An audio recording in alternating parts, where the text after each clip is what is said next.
সুপ্রিয় দর্শক আসসালামু আলাইকুম। আজকের আয়োজনে স্বাগতম জানাচ্ছি। আজকে আমার ভিডিওটি যে যেখান থেকে দেখছেন অসংখ্য ধন্যবাদ সবাইকে। আশা করছি আজকের ভিডিওটি আপনাদের খুবই ভালো লাগবে।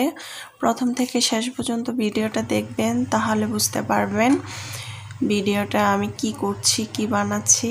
তো প্রথমে আমি একটি ব্যাটার তৈরি করে নেব।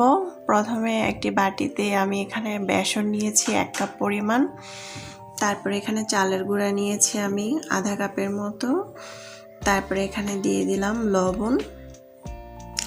তারপর এখানে মরিচের গুঁড়া দিয়ে দিলাম আমি 1.5 টেবিল চামচ, হলুদের গুঁড়া 1/2 টেবিল চামচ, জিরা আর গরম মশলার গুঁড়া 1/2 টেবিল চামচ করে দিয়েছি, ধনিয়ার গুঁড়া 1/2 টেবিল চামচ, আদা আর রসুন দিয়েছি আমি এখানে 1/2 টেবিল চামচ করে। তারপরে এখানে আমি একটু দিয়ে দিলাম বেকিং পাউডার।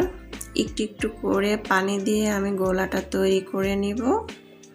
দেখতেই পাচ্ছেন একসাথে একবারে পানিটা দিলে কিন্তু গোলাটা নরম হয়ে যেতে পারে।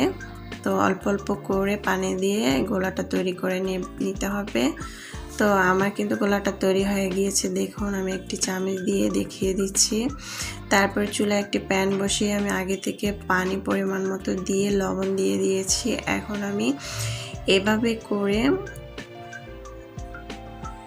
ফুলকপিগুলো কেটে নিয়েছি। ফুলকপিটা আমি একটু 1 থেকে 1.5 মিনিটের মতো আমি এটাকে ভাপ দিয়ে পানিটা ফালাই দেব।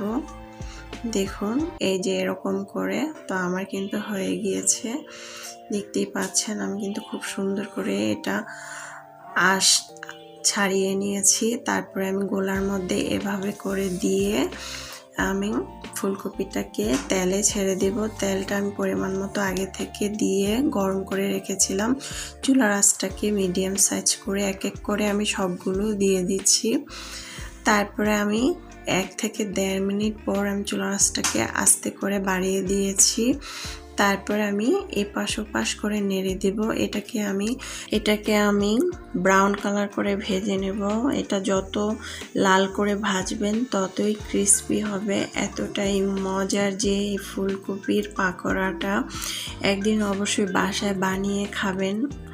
আমি যেভাবে করেছি এভাবে এই প্রসেসে যদি আপনারা বাসায় বানিয়ে খান তাহলে অবশ্যই পাকোড়াটা অসম্ভব মজার হবে। আমার কাছে খেতে খুবই মজা হয়েছে, আশা করছি আপনাদেরও ভালো লাগবে। তো আমার ভাজা কিন্তু হয়ে গিয়েছে, আমি এখন উঠিয়ে নিয়েছি। দেখতেই পাচ্ছেন কত সুন্দর হয়েছে, মাশাআল্লাহ দেখতে খুব সুন্দর হয়েছে, খেতে তো আলহামদুলিল্লাহ খুবই মজা হয়েছিল। দর্শক বেশি বেশি ভালো থাকবেন। আল্লাহ হাফেজ।